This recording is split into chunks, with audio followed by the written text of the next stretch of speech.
You're listening to the Spark Radio Network, Internet radio like you've never heard before. Innovation, creativity, and imagination are all said to begin with a spark. So fasten your seatbelt and take the ride of your life and listen for the spark. You are listening to KLRN Radio, where liberty and reason still reign. Hey, this is John Preston, Marine Combat veteran and Pacific Records recording artist.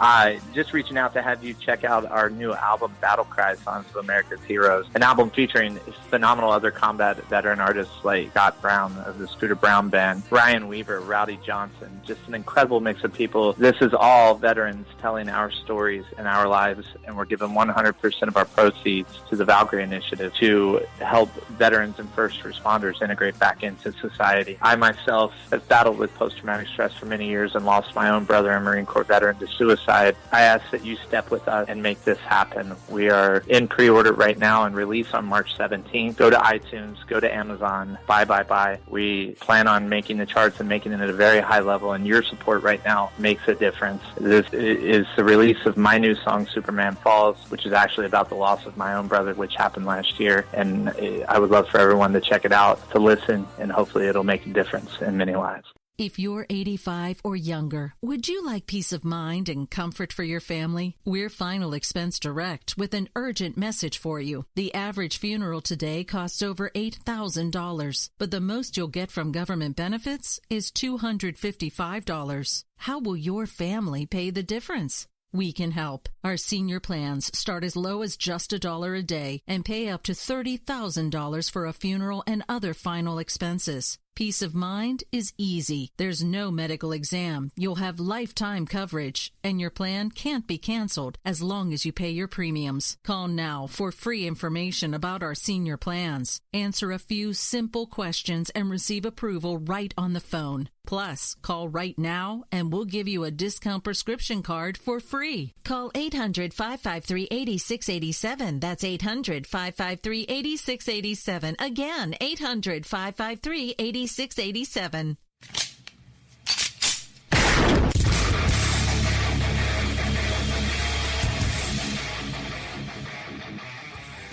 This is Slickery Trigger for Rebel Road Tactical. With proper care and feeding, your pistol will be ready when you need it. There to save your life. Shouldn't your gear be that good? Whether you need a holster for comfortable everyday carry or a tough-as-nails holster for your next training course, Rebel Road Tactical has what you need. Check us out on the web at rebelroadtactical.com.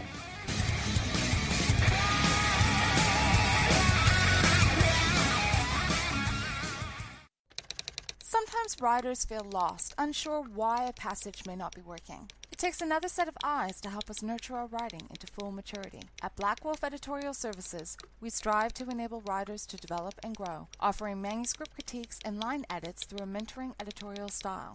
We also offer assistance on generating a writer's bio for your websites. Black Wolf Editorial Services, nurturing your writing into maturity. For a full list of services, visit blackwolfeditorial.com. Here's George Foreman with InventHelp. Hi, I'm George Foreman. Do you have an idea for a new product or invention? People ask me all the time, George, how do I get my idea in front of companies? How do I get a patent? What do I do next? Do you have the same questions? I'll tell you like I'll tell them all. Call my friends at InventHelp. Call InventHelp today for free information. InventHelp has been helping inventors for more than 30 years and has sales offices nationwide. InventHelp can submit your invention to companies who are interested in receiving new ideas. If you have an idea and want to try to patent it and submit it to companies, you should call InventHelp today for free information. Listen, I can't guarantee a company will be interested in your idea, but I believe every inventor deserves the opportunity to step into the ring and take their best shot. Put InventHelp in your corner. To get your free inventor's information, call 1-800-353-6490. That's 1-800-353-6490. Again, 1-800-353-6490. KLRN Radio has advertising rates available. We have rates to fit almost any budget. Contact us at advertising@klrnradio.com.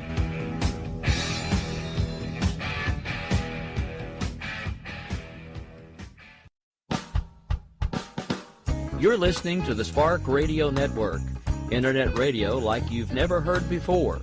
Innovation, creativity, and imagination are all said to begin with a spark. So fasten your seatbelt and take the ride of your life and listen for the spark. You are listening to KLRN Radio, where liberty and reason still reign. Welcome to We Don't Have Cookies. I'm your host, Jason Marshall. Thanks for downloading the episode. If you missed the last episode, I will not be playing any intro music for the show until the 2-year anniversary episode on July 31st. The anniversary show will be a lot of fun. If you haven't subscribed yet, please do it now so you don't miss that episode. I will be announcing new contributors to the show, new cover art, music, and a new person doing the intro. Speaking of which, my guest this week was going to be the person who did the very first intro to the show. That's my friend Brittany. Unfortunately, my phone broke this week, and I didn't have any way to get in touch with her. I have a new phone now, and I hope to have her on very soon. I talked to my friend Benny Mack for something to use on the anniversary episode. We ended up talking for so long that I decided to just make that its own episode to make up for not having Brittany on this week. So it'll start off a little out of nowhere because I took out all the stuff that will be on the anniversary show, and it will end a little abruptly, but it was a hell of a good time for me, and I hope you think so too. Here it is. I was watching one of your last Periscopes where you got on Omegle, and oh my God, that was so damn entertaining. Oh, thank you, dude. Thank you, dude. Yeah, I tried to keep it clean. I tried to keep it clean. You never know what you're going to see on Omegle. So I had the chat set up in a way which I could switch between two shot sizes, so I didn't have to expose the viewers, which is part of the fun. You can do it live, but you don't have to expose anyone to any lewd, crude, or indecent content. But you can have all the fun laughs as well. I wanted to go to bed kind of early, at least early for me. And I couldn't quit watching you. I think I was up till a little past 3 here in the States. You're joking. Oh, cool, no, man. But you never knew what was going to happen. That was the best part. Because I remember you got that one little kid who was just cussing and throwing slurs at you. And he had to be like 10 years old just sitting there playing video games. And then you got some bodybuilder dude who you kept telling him you were bigger than him. And one of the saddest parts was there was like a 7-year-old kid with a fidget spinner. I know. Why is some kid fidget spinning on Omegle, you know? It's not the right place. I told that kid to go ride a bike somewhere, you know? Yeah, and I thought that was good advice. You shouldn't be that old and be on Omegle. You gotta go outside. There's far better places to be. Yeah. You know, when I was growing up, I couldn't have gotten on there and seen any of that stuff. And I can't imagine what it would have done to me at that age. You know? Dude, yeah, totally. Totally. It's screwed up. It's a screwed up world.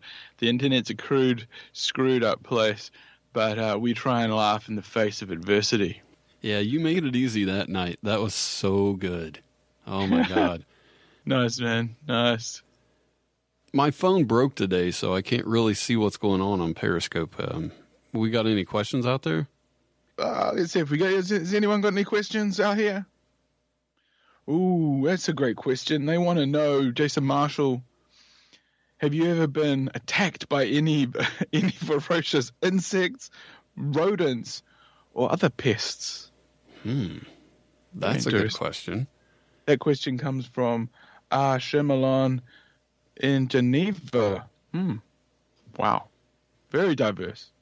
I got stung by a shitload of yellow jackets once. Ooh, aggressive. Are they the Africanized hornet? Yeah, they're vicious, man. I was cutting down a bush, and I didn't realize that these little guys got a hole in the ground that they're all in.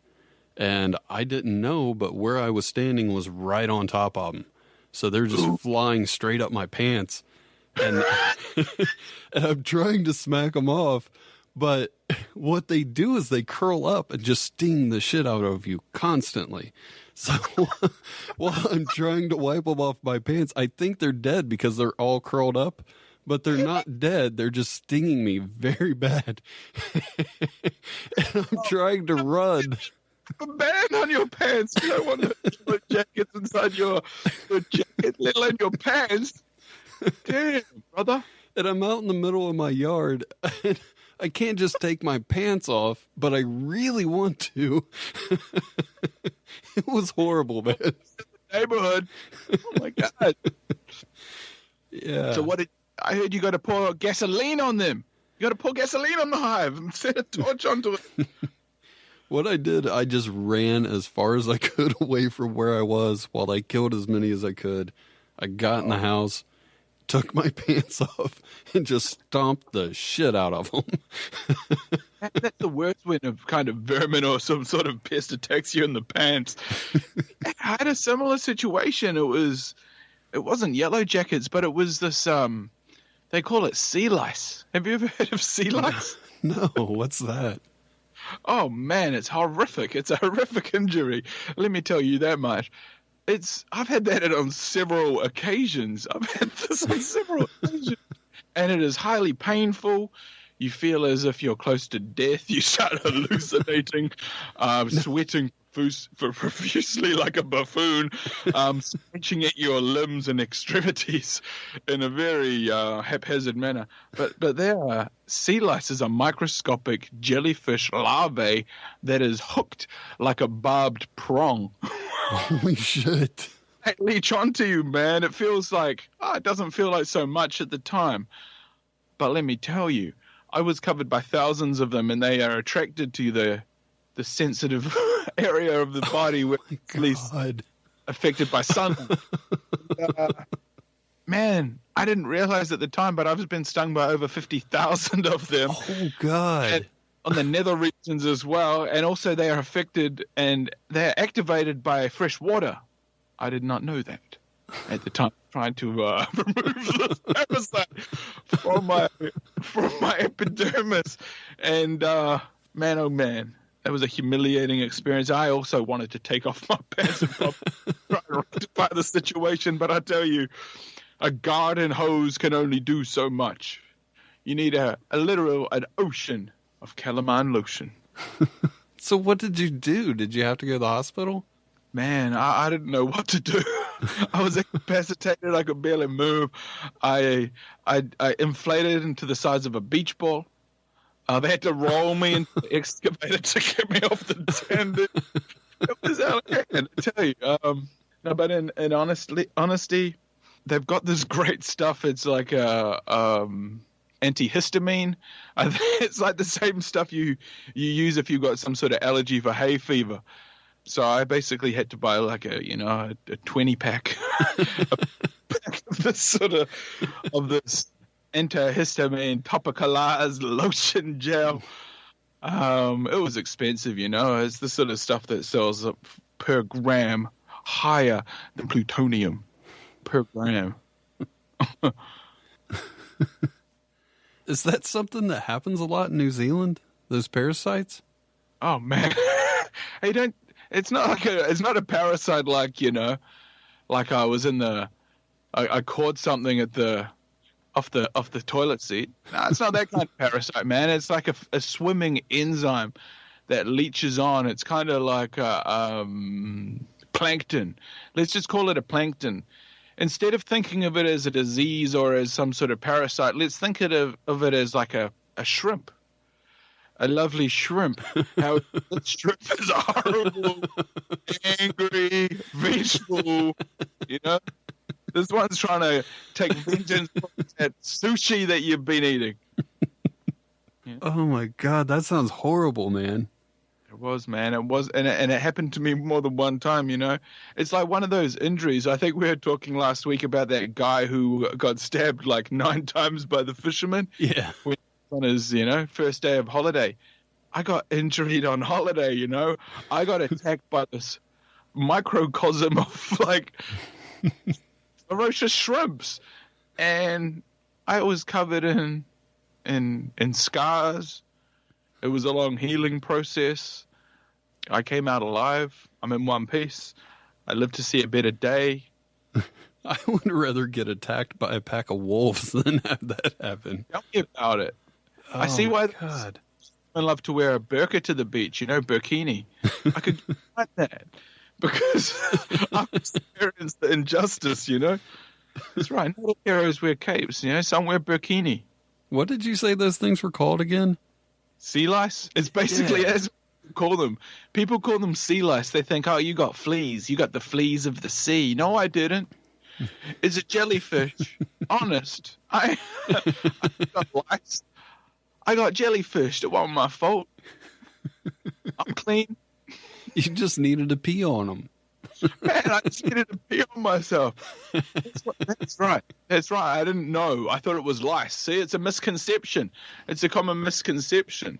No one would ever say pee on your hair if you've got lice, would they? No. But if by lice they meant jellyfish, of course, you'd pee all over yourself. But you know what? If you had lice and you peed on your hair, it might work. No one's tried it. No one's tried it. Well, the other thing is peroxide. There's peroxide in urine, so just bleach your hair, bleach it blonde, do the short cut. You look like Eminem in that classic song, the one where he keeps mentioning himself, and it's like him, and you'll kill all the things. Or you can just piss in your hair and save a whole lot of time. Next episode, that's what we're going to do. I'm going to go out, I'm going to find some lice, I'm going to put them in my hair and piss on it, and we'll see if they die. I've seen videos of monkeys do that. Honestly, I've seen videos of monkey self-urinating. Maybe it's to cure this itch, this skin condition that they keep talking about. They're ahead of their curve, man. They're ahead of the curve, man. They've been implementing for a whole long time, for millennia. Monkeys have been implementing. They were the first to use tools. One of them found a ratchet, hit the other monkey over the head, bludgeoned him to death for his cave that he was guarding. Anyway, had the riches in the cave. But it was a hell of a tool. But monkeys, you know what separates a monkey from a human? What's that? We can text. The opposable thumb. We've got a hell of a lot to thank for the opposable thumb. Do you watch Mystery Science Theater? Oh, I love that show. I was watching one yesterday. It's the new one that's on Netflix. And they were doing a movie where a monkey was in it. And it was one of the worst movies ever. They're great actors. They were better than anybody else in that movie. I will say that. They do. They often outshine. And the scenes where the monkeys aren't featured, they're drab, they're dreary, you feel deflated. As soon as they bring the monkey in, maybe he's got a new hat or a shirt on, he looks cool. Maybe they've just given him a half dozen pack of Mountain Dew just before the take there. So he's literally bouncing off the walls. He's dangling his arms around like they're dislocated at the shoulder, and often they are, by the way they handle these monkeys. But in captivity, they flourish, especially on a film set.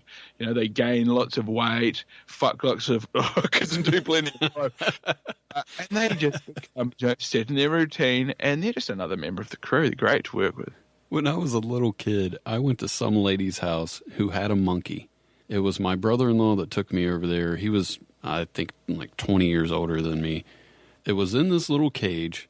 And he got really close to it. The monkey grabbed his hair and wouldn't let go. And I was so glad I didn't ever play with that monkey. Because I was a little kid, and it just seemed weird that there was a monkey in someone's house. It didn't seem like something that I need to play with. It's one thing caging a monkey. It's like caging a human. They're going to eventually break down over time. They're going to become introverted, and then they're going to lash out, and they're going to lose their mind. Yeah. Especially a little monkey. But that's the thing. They're going to claw out, and they're going to reach for anything if you come up towards the cage. Of course, they're going to try and grab your hair. They're going to try and bring your face close to the cage with the other hand. They'll start clawing at your face, possibly removing chunks of flesh and ingesting them.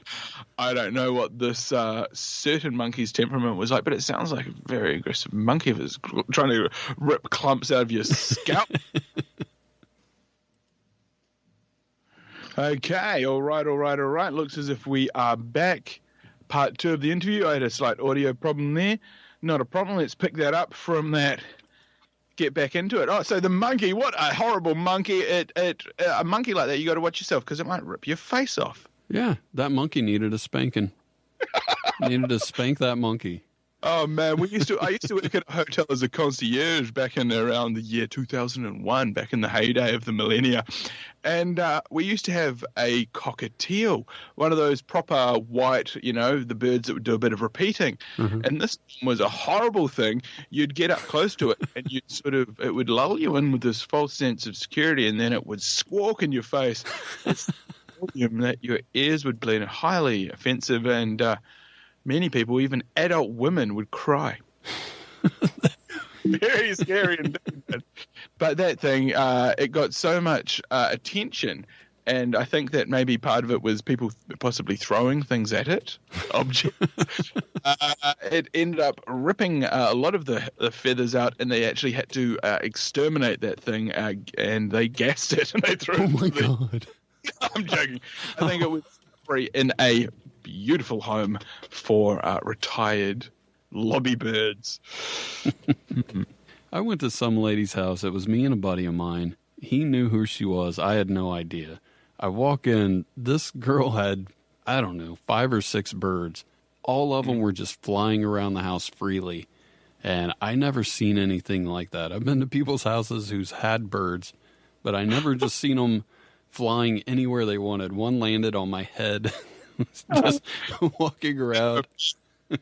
Okay, was this like in the 80s or something? Because maybe she hadn't heard of avian bird flu then. I couldn't tell you exactly when it was, but it was so weird, man. And they had newspapers all over their floors. So right. That was a good indicator that this happens all the time.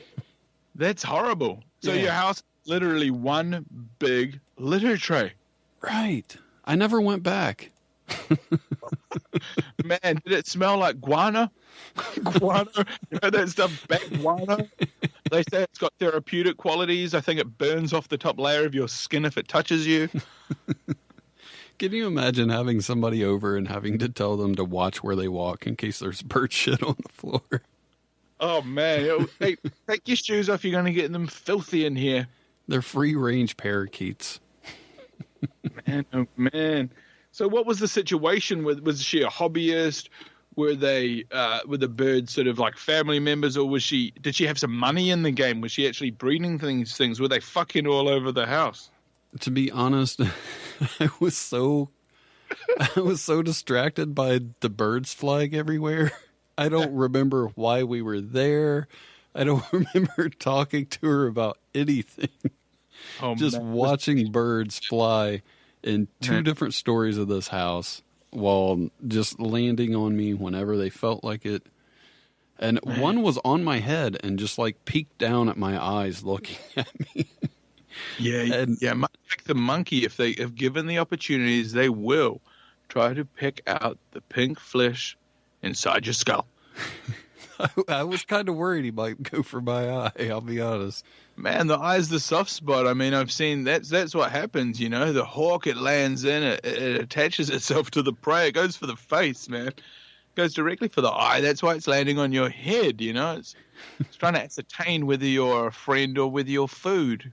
Well, that was the thing that really got me was I'm already worried these things are just flying everywhere. It's kind of strange. I guess not worried, but just very preoccupied by seeing 6 other birds fly around while one is staring at me in my face while it's on my head. And you don't know what to worry about. Like, should I worry this thing's going to peck at my eye, or should I worry it's going to shit in my hair? Yeah. Is it the beak? Is it the claw? Is it the shit? Maybe it's the wing. Maybe it's the parasite that's living, maybe this parrot's hosting a bunch of larvae, just like the last story we talked about. We don't know. It's a concerning situation. The best place for one of these parrots is often on the rotisserie alongside a nice coleslaw and maybe some barbecue sauce and some hot chips, or I think you call them French fries over there in the United States. Maybe he's trying to distract me while another bird steals my wallet. I'd like to see that. I've seen plenty of monkeys. I've seen lots of, these I think they call them Symbians, running around stealing people's iPhones, trying to get smart on the internet, maybe steal a wallet, trying to do a few PayPal transactions, maybe trading a few Bitcoins. I don't know why they're stealing everyone's wealth. But a parrot or a hijacking, pocket-picking parrot, that's something I'd pay money to see. Good money. I'd actually welcome the theft. It would be a hell of a story. Pirates used to keep parrots because they're a great companion, and they're very much into repetition. You can train them really well. And there's some parrots that can actually speak English language fluently, even Dutch. Have you ever met a pirate? I have, actually. I have met a few pirates. I'm not sure if they're proper pirates, but they're running around in all the garb. They don't have any boats, though. Do you remember when there was just this entire rash of pirates going around for, I don't know, it was like a year or two? They were just hijacking boats and stuff? Yes. Horrible thing. We actually had a horrible situation here concerning one of our national heroes being mown down by shotgun blast in an incident of piracy on the high seas of all places. Really? Yeah, Sir Peter Blake. He was actually a sir.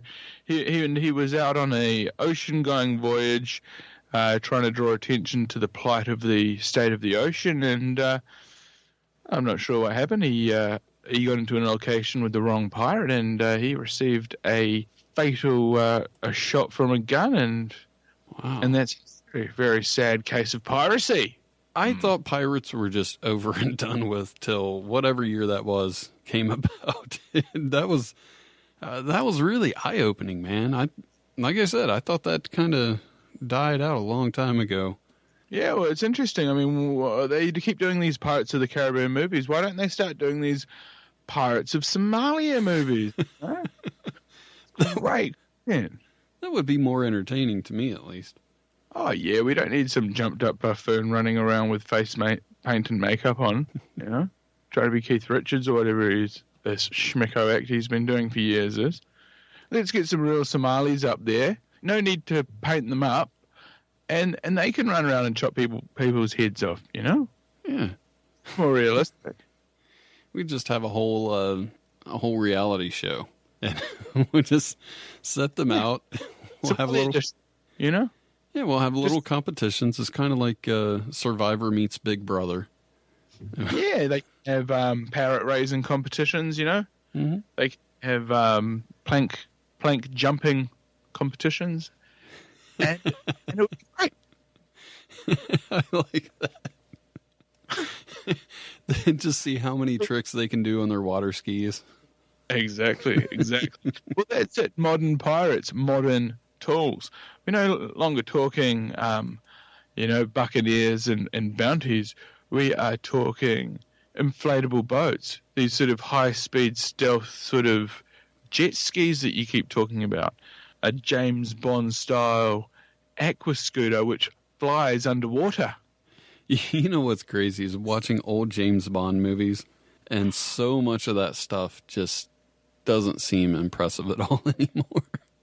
No, it was all sort of a little bit tired. You know, I see some of those movies where they're saying this is what the future's going to be in the next 20 or 30 years, and they're way off.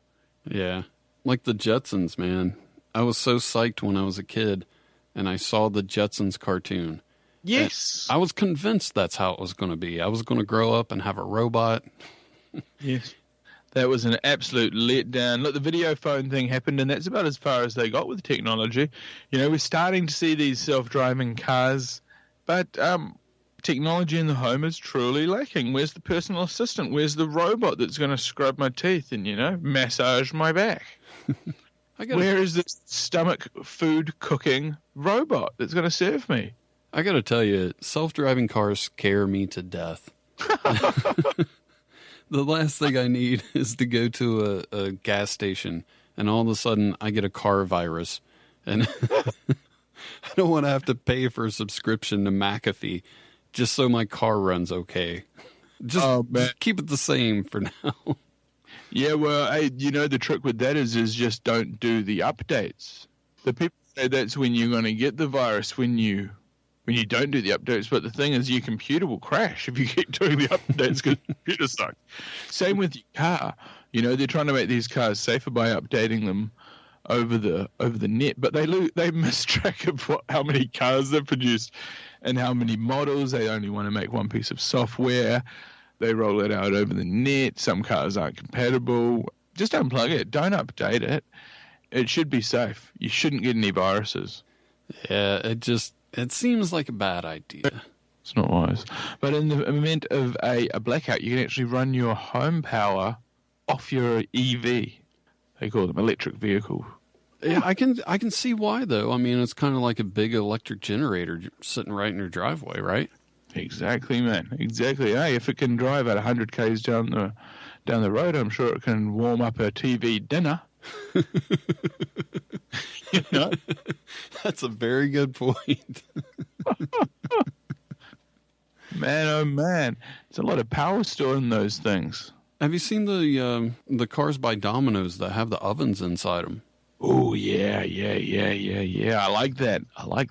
I need to get me a hold of one of those. You know, when I was a youngster, we used to do a similar thing. We'd just get one of those frozen pizzas. We'd buy 2 or 3 of those. We'd grab a hold of one of those rolls of tinfoil, wrap it up nice and tight there, and we'd jam it in between the manifold and the engine. Sometimes we'd slide it in there between the radiator and the turbo, and often we'd put it up in there next to the firewall in the back of the engine block. But I tell you, that cheese, when it was covered in that engine oil, and that tasted so good. Hardly any carcinogens, and I tell you, keep your teeth all clean and shiny. That deep glitter on there. But it would eat right through the tin foil. But I tell you, by the time it was cooked, by the time you've driven about 1,500 miles, it was warm. It was barely edible, but I tell you, nutritious to the core. That's how you know when it's done. That's when you know when it's done, when it's fused to the engine and you have to peel it off with a spatula. You know that's good eating on the road. Just use an ice scraper if you don't have a spatula. Or use your, community service card. I think you might have that. What do they call it over there? Oh, we have AAA cards. Use your AAA card if you want one of those. Hey, if you got one of those, do they have those food stamp cards? Is it in a stamp form now, or is it in a card form? Yeah, it's a card. We'll just scratch it with your stamp card. It's a card. It's supposed to be a stamp. They say, have you got any food stamps? Yes, I do. That's very convenient. You can buy the pizza with your card and scrape it off. You can eat it like a fork, If you've got an old one, chop it down. Very, very pliable. Heat it up with a cigarette lighter, and then it becomes even more malleable, and you can create all kinds of utensils. So one guy make a flute out of a social security card. I think you guys call those food stamp card. Working flute. There was a person that went out and made a pizza box that you could turn into a marijuana pipe when you're done. Oh, yeah, I don't doubt it. Some of those wax paper products can hold quite a volume of fluid. So the fact that they were able to construct a working vase, a dry herb vase, I believe they call them, then that's phenomenal. And I think it should be commended. Maybe they used a little bit of that stringy mozzarella cheese there for structure and integrity. Maybe they used a little piece of pineapple there just to create a little bit of bond between the shaft of the bubbler. But other than that, maybe they created that rush hole in the side of that with a pimento seed. I don't know how they did it. But I know it was an innovation, and they should be commended, I'm looking at the box right now. It's so weird looking, man. It really is. They have instructions on how to fold the box into the pipe on the outside of the box, which is smart. Right. Because you have to tell people how to do it. It's not something that most people are just going to pick this pizza box up and just figure it out. Exactly. Everybody needs a bit of help. It's a good idea to read the instructions. It's good when they're written in English. It's very helpful. It's recycling. It's a form of recycling. It's a piece of cardboard, so it's already going to catch on fire kind of easily, and it's got pizza grease all over it. Well, maybe they're doing this cool thing. It's called they're cooking with weed. Maybe they use some sort of cannabinoid oil right there in there. Maybe there's THC right there in the cardboard. Who knows? Maybe that's hemp paper. Maybe the point is you're most probably supposed to smoke the box.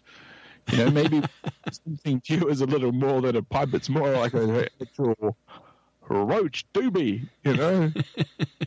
Roll up the whole box. I don't know, leave a bit of that oregano in there if you want, and just roll it on up. Hit it with the lighter. You're good to go. I'm going to look this guy up. I'm going to see if he'll send me a box. And yeah, get one too. Chicken, barbecue chicken, maybe an extra chicken. I like barbecue chicken pizza too. Do you get pineapples on it? No, I don't, but it's not a bad idea. Yeah, that's how I get mine. Really? Some people say that it's a crime putting pineapple on pizzas. Nah, if it's chicken barbecue, you get some pineapple, you get some bacon. That's good stuff. That's good stuff. Them's good eatings. Yeah. Do you get good price pizzas over there? Affordable? Yeah. $5 pizza? Yeah, Pizza Hut used to have $5 pizzas for a little while. I think they went up now, but... Do they say it was inflation? They can't use that one. They can't use that every year. It can't be inflating every year. Surely some years it goes down. I could be wrong. I could know nothing about the economy, but I like to be right. It should go down. $5 pizzas, everybody. What do you say? I had a job once where they said that they were taking away vacation time because they wanted to make sure that there were different companies, or it was the same company, but different offices around the country. You can't take vacations. That's a human right. Well, this company was amazing because when I first started, like the very first day, I had a month and a half vacation. So you didn't know that employer. It was amazing. It was some European company that outsourced here. So I've always loved the Norwegian people and their work because that's who I was working for at the time. It was awesome. So we have to sit down at this meeting. They're saying we're trying to make everybody standard across the board because different sites have different vacation policies. So we're taking away it was either a week or 2 weeks of the vacation time. Oh, yeah, that was rough. But then a year later, we have a meeting and they sit us down and they say, yeah, we're taking away some of your vacation time because we want to make all vacation time standard across all sites.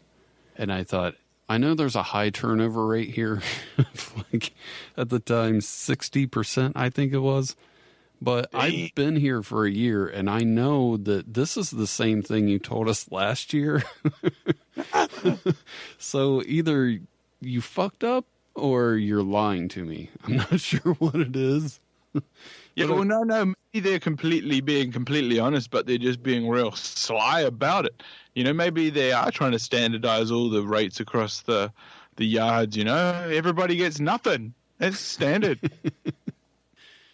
It was nice, though, because when I first started, like I said, I got a month and a half, and you were allowed to buy a week. At the end of the day, I almost had 2 months vacation just right off the bat. That was the best job I ever had. All right, so it sounds like one of those classic ones where the employee, you're the employee, you went down there and the employer fucked up. The employer fucking blew his load way too early, gave you all these holidays. I think he gave you most of the allocated holidays for that whole branch's whole annual leave. You know, you're only entitled to a week. You're over here getting in excess of 2 months. Yeah, it was a little nuts. I remember telling a buddy of mine about it, and he was a truck driver, and he said, man, I don't know what's going on over there, but you need to keep that job as long as possible. Oh, man. So you took a hold of all this holiday, and then they come back trying to cut it in half, and then trying to quarter it again, trying to cut it down to nothing? What happened? I still had a month of vacation time for the year, and I was able to buy it, but it was kind of hard to get adjusted to it because at the time I'd been there for 2 years. And after 2 years of having 2 months off, man, taking a week or two away is kind of harsh, but it was still a lot more vacation time than most people. So I couldn't complain too much. I think what happened was an American company bought them, and then they went public.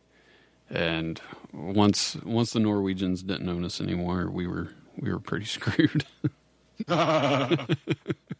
Man.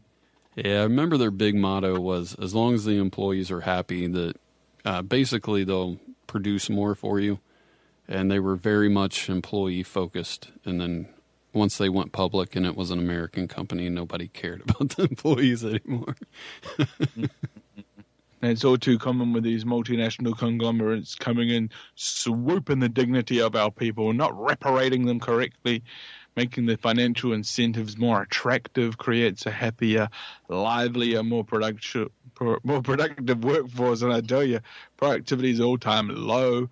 Got people jumping out of the building. They have to erect these sort of anti-jump nets.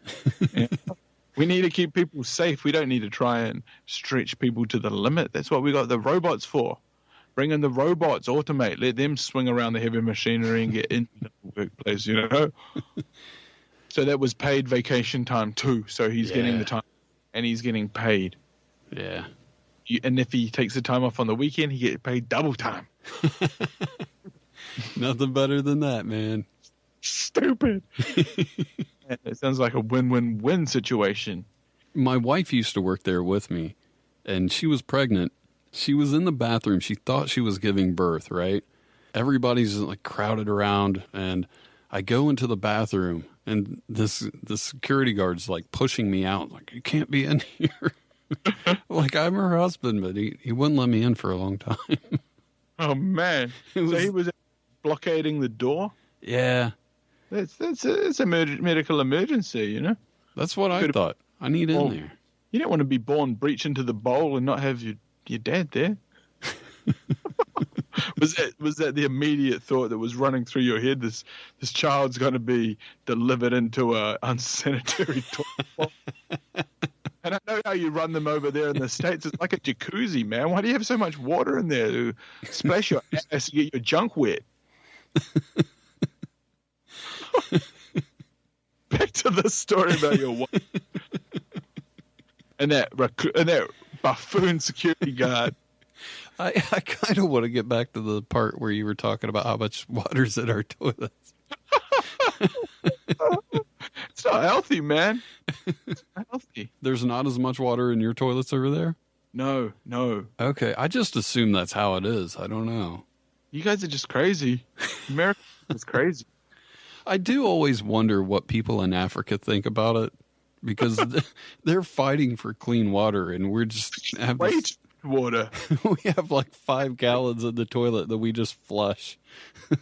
Strange. You guys seem to keep the water that you flush in the bowl, rather than in the header tank. Do you know what I mean? Do you know what a header tank? We just keep a small amount in the bowl. When you arrive, you put a little bit of toilet paper down. It's right down the bottom there, okay? So it's probably this far away from your body.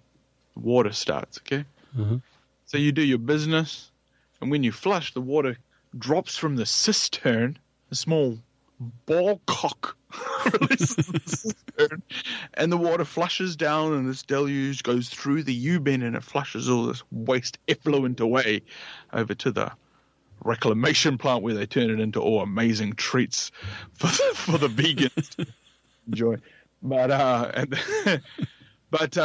no, we just have a small amount of water. It drops down from the cistern, then the cistern refills, and just keeps that small amount of water there to keep the odors away from backwashing in through the U-bend there. But in America, the bowl is full of water. It's like I was saying before, it's like a small jacuzzi for your shit. Yeah. Over there, you call it a deuce. It's like a plunge pool for your deuce. Yeah, you go in, you wash your balls, you take a shit. You make sure everything's fresh out there. The only reason your balls are getting dirty is because it's in the muddy water. No wonder why you see people, going over to the sink and the tap. I heard a famous comedian say that's the reason why it's called a tap, because you have to tap some water on your balls. You're washing your balls on the tap. man. I just assumed it was like that everywhere. I had no idea. You need to do we need to look at the toilet facilities around the world. I know it differs everywhere. Every continent does it their own way. As you're saying, in Africa, they like to use it they like to go on to the ground on the dust floor. Over in America, they like to have a jacuzzi for your deuce. Over in New Zealand and Australia, to have a small amount of water. In Japan, they got a robot that reaches under your gooch and sprays your a-hole with pressure low. And then it busts like some sort of fan unit, some high voltage fan unit, and it dries your taint. It's crazy. Have you ever used one of those? I forget what they're called. I haven't. I think it's called a bidet, but this is like a bidet. That's right. Bidet? Yeah. So got to be careful. If you sit around on it backwards, you can electrify your balls on the mechanism. Very dangerous. I've never used one either. I've seen them for sale at like hardware stores and stuff, but it's not something that I would just go and replace my toilet with. Yeah, most people recommend not having electronic appliances in the bathroom. There is a possibility of electrocution. However, if you are in Japan, it's great. You save a lot of toilet paper, of course, and it's installed there at the place where you're staying, and you just become accustomed to the local culture. I was over in Italy, I believe it was, several years ago. I was shocked to find that they use a squatty-style potty, where they actually crouch down in a hunched-style position and defecate into a tiny, filthy opening. It's offensive. It's offensive. You've got to get your angle of attack right. It's horrible. It's horrible. Wow. You've got to be tactful with how you use the facility. Yeah, I don't think I could. And that has to smell too, right? It's just a hole in the floor? It goes into the system and it is disposed of. I think it must flush in some manner. Mm-hmm. The finer intricacies, I don't know. I was shocked. I was scared. I was appalled. I invested in some of those Depends man nappies. I pretty much existed for the next 5 weeks, living out of from nappy to nappy. Well, so this has been enlightening and all, but I think we might have swayed from our topic of conversation a little bit. Which was the 2-year anniversary episode of the show. All right, guys, that's it for me and Benny. I hope you enjoyed it. To keep things building to the anniversary show, next week I will be talking to the people who have done segments for the show in the past 2 years, anywhere from people who have been around for a long time, like Mike Canestaro, to people who have just been around for a few months, like Dave Nelson. Until then, if you want to send me an email, send it to jason@wedon'thavecookies.com. Or if you have something that you want to say, call 929-266-9342 and leave a voicemail. Thanks for downloading the show. I'll talk to you Monday.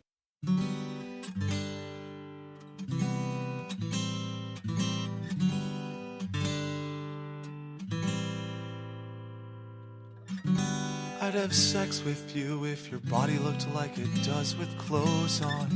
And I'd have sex with you if my friends would never find out. I'd have sex with you if I could watch really good porn in the background. And I'd have sex with you if I were a lesbian. You're so in my league. I'm so not in yours. I'd have sex with you if you weren't surrounded by beautiful women. And I'd have sex with you, but you haven't shaved your legs. I'd have sex with you, but I'd rather jack off to someone hotter.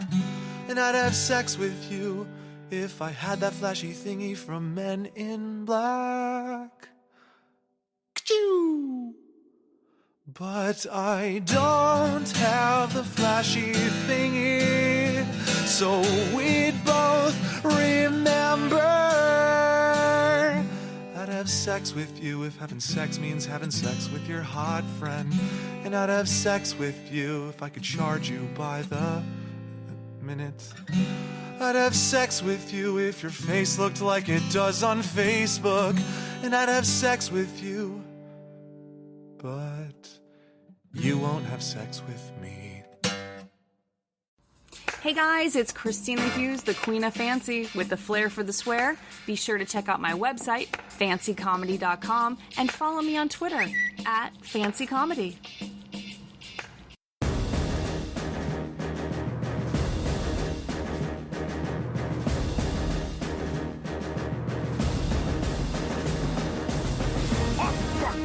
Battles of history. Gordon Ramsay versus Julian Champion. And that's how you make a perfect risotto. Right. Mrs. Child, welcome to the grown-ups table. I've got exactly 2 minutes, and you should be grateful, because I'm in the fucking weeds. With all these shows to pitch, I keep my ovens preheated, and my pilot's green-lit. I'm a seasoned skillet, you're a Palm-sprayed pan. What Michelin stars? You're like the Michelin man. I'm rolling in dough like Pete Wellington from Hollerin', and then I'm shitting on you like I'm workflow intolerant. Isn't that a wonderful thing? A grumpy little chap who thinks he can bring enough stuff to justify getting wrong with the butter-loving queen of the Bourguignon bar. I rock hard as concrete on top of these ball meats. Been chopping the palm free since you sucked on your mom's teeth. I served America dutifully and I slice lard beautifully. I reign supreme from shark repellent to shark. Go on and crush your arms in that b-boy stand. When it comes to hot cuisine, there's one F word. Fry. Here's a nice amuse-bouche. Take a pour, abuse, use. Set a 30-year timer. Voila! Huge dough. You're a namby-pamby candy-ass candy. Go to Ramsay and rap your way out of a pastry bag. Understand me? I laugh and create. You've a rage to destroy. But fear, my dear boy, is less scrumptious than joy. I'm glad you got that off your giant flabby chest. I'd call you donkey, but you look more like Shrek. When the Iron Man chef busts a rhyme, I'll open up on you like a fine red wine. I'm a culinary innovator, you're no creator. Regurgitating French plates like a glorified translator. Fresh, you're past your expiration date. Alright, fuck it. Blue team, drop the bouillabaisse. Yes, yeah. I've seen your little show and it sure ain't pretty. 1 part Big Bird, 2 parts Miss Piggy. You can't test me with your fatty recipes. Call your book master in the art of heart disease. I mean, it's rubber. Yes, chef. Look at page 408. Tell me who the fuck wants to learn to cook calf brains. You call these oysters? Oh, they're stale and soft. Now here, take this jacket.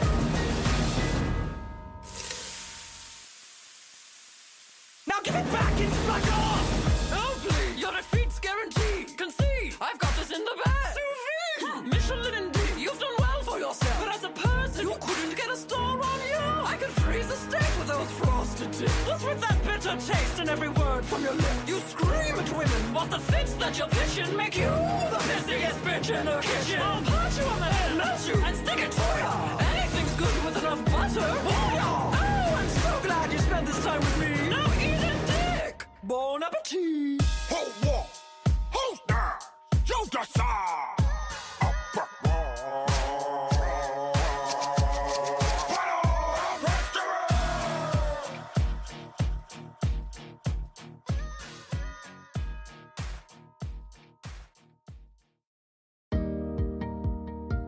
Hi, I'm David Prague. You might know me from these ads. I'm here today to talk to you people about money. Money? I'd like some more. That's where you good people come in today. I would like you to give me your money for charity. What am I going to do with it? I don't know. I don't really have a big plan yet. I might pursue a dream. I might just give it to another charity. Hell, I might give it back to you. I probably would just use it to buy food. That would be nice for you people. It'd be like taking me out to dinner, but you don't actually have to see me. That's got to be great. The money I do have now, I keep in a mattress. So if you gave me some more, I'd make the mattress more comfortable, and that'd be cool. Anyway, thank you, and have a good day.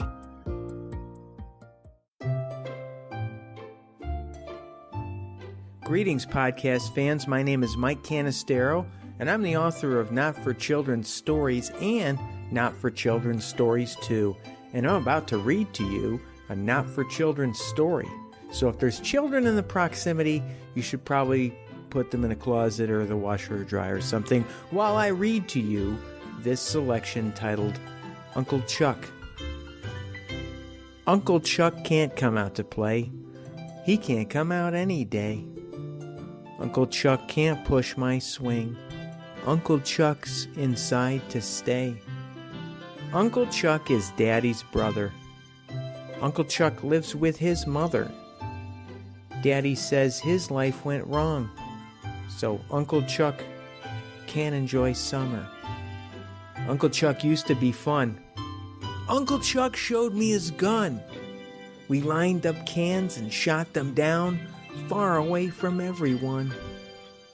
Uncle Chuck took me downstairs, and Uncle Chuck showed me he cares. He said, "Watch out, that thing is hot.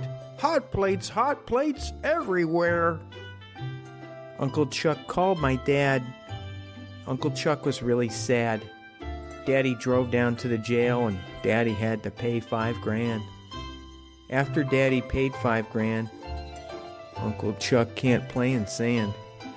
He watches me from Grandma's house because he wears an ankle band. Uncle Chuck doesn't smile. Uncle Chuck awaits his trial. The lawyer said that things look grim. Uncle Chuck might go away for a while. One day when I came inside, Uncle Chuck started to cry. He told me that he let me down, and from now on, he'd try to try. Thank you for listening. This was a Not for Children story, and my name is Mike Canestaro.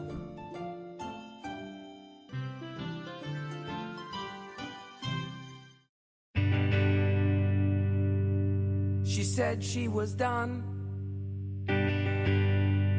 She said she was done with me. But the end was something I couldn't comprehend. Oh, see, sometimes you've got to take the bull by the horns and the monkey by its tail. The giraffe by its neck, and I don't know what you'd grab on a whale. But I do know this: she'll be back to me someday, 'cause I stole her insulin. My God, yeah, I stole her insulin. My Lord, well, she'll be sorry. She said it was over when she's deep inside her diabetic coma. Now she needs me in a way that science can't understand. Please take my hand, and I'll give you all the insulin you need. Come back to me now. Come back to me now. Come back to me now. Now I've got your insulin. You need your insulin.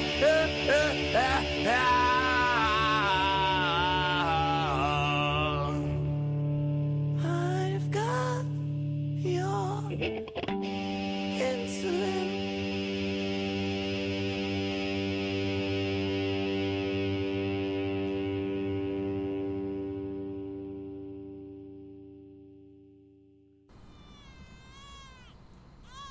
I just had a baby 2 weeks ago, and since he's my first, that makes me a new mom. When you become a new mom, everyone wants to cram unwanted advice down your throat.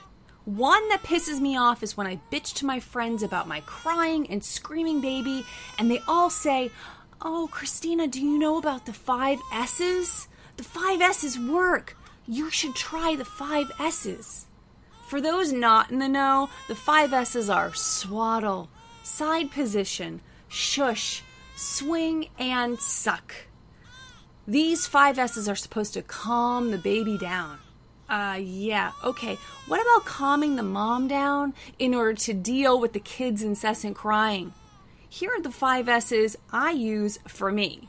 Sweets, shopping online, smacking the clam, Stoli vanilla vodka, and Skyping with dudes I meet on Tinder. Oh, yeah. For any new moms that might be listening, you should really try my 5 S's. The 5 S's work.